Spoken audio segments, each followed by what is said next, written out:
Hello! It's week 3 of my Developing New Worlds vlog series, where I have been going through my latest class at Full Sail University while I try to obtain my bachelor's degree in creative writing for entertainment. Now, like I said, this is my 3rd week, so this will be the last vlog on Developing New Worlds, but fear not, you did not ask for it, but I'm going to give it anyway. I'm going to continue some sort of vlog series focused on my writing and my storytelling. Haven't decided on the format yet, or if I'm just going to kind of play fast and loose. We'll see what happens. So I'm going to spend a lot, more time in trying to develop some sort of ongoing thing, because this has helped me a lot. And that's one thing I want to talk about in this class is, research. Probably one of the biggest things I've learned is that research doesn't really deserve the negative connotation that may go with it with some people. It's actually been really fun and really eye-opening. I am so excited to write this story now after all this research and preparation that I've done in this class, and I will absolutely be carrying over a lot of the methodologies that I learned. So, what did I do this week? Story Bible. That's right, it was the big final project, the Story Bible. What the Story Bible is, for those of you who may not be aware, you see it a lot in television, right?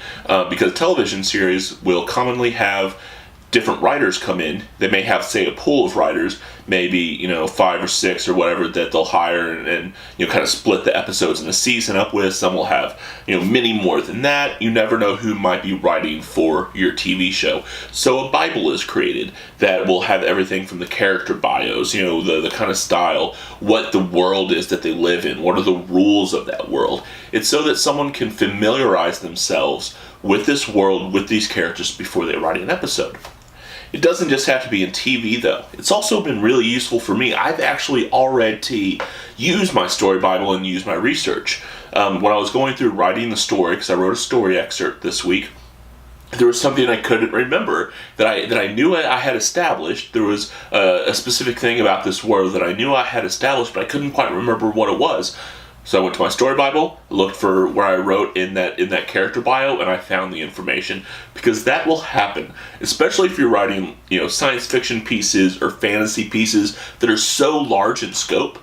You're going to forget some things here and there. You could be 300, 400 pages in, bring a character back that you haven't written, in a while, and you might need a refresher on what exactly that person was doing, or what they look like, what the color of their eyes are. So it's incredibly useful, and this has been an awesome skill to develop. I've absolutely loved this class. For any of you that are watching that are either thinking of going to Full Sail or going to Full Sail and not in this class yet, this is definitely one to look forward to. And this is the kind of awesome stuff that Full Sail teaches you is real world education, right? These are skills that I will absolutely use. This isn't theory about developing a world. These are practical applications that I will absolutely be using.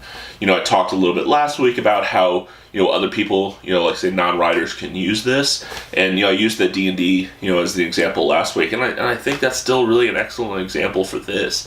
But any kind of writing that you're going to be doing, research what you're going to be writing about. Develop your ideas, think about your characters, put them on paper. It's amazing what happens when you just start organizing everything. It just kind of comes together. It's the best way I can describe it is the more organized I had it on paper, the more organized the information was in my brain. So before it was just a chaotic lump. Characters and had sort of relationships, and they were hopping all over the place, who was connected to who, and this person was in this world, and this world was about this, and I sort of had it all in my head, but there was no way I would be able to write it very well for someone to read it. But now that I've organized all of that information on paper, and I've researched it, and I've got a good solid foundation of factual evidence and information there, I can think of it more clearly. Now when I think of the story, I have a smooth, transition from plot point A to B to C. I know what all the different worlds are. I know who's connected to who, where the characters are going to be at different parts of the story. I even have plans for, right now, I'm leaning towards making this a book series. I'm still not 100%.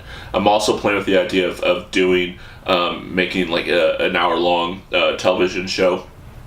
and do this as a script instead. I'm not sure yet. Regardless, though, I already have ideas for what happens much later in the story outside of this first piece that I'm writing because of all this research that I've done. So I hope you've learned something from these vlogs, or at least enjoyed them a little bit. Like I said, I will be coming back with a lot more because I've enjoyed doing this, and I think it's really helped my writing process. So without further ado, I'm going to go ahead and leave you guys to it. Thank you for watching. As always, please stay tuned to this channel. Subscribe if you would like. I get a kick out of it when I see views and subscribers, and I hope to be coming back with some really entertaining content. We'll see. I don't know. At least I like to hear myself talk, so there'll be at least one person that likes it, me, and really that's what matters, right? So anyway, thanks guys. See you later.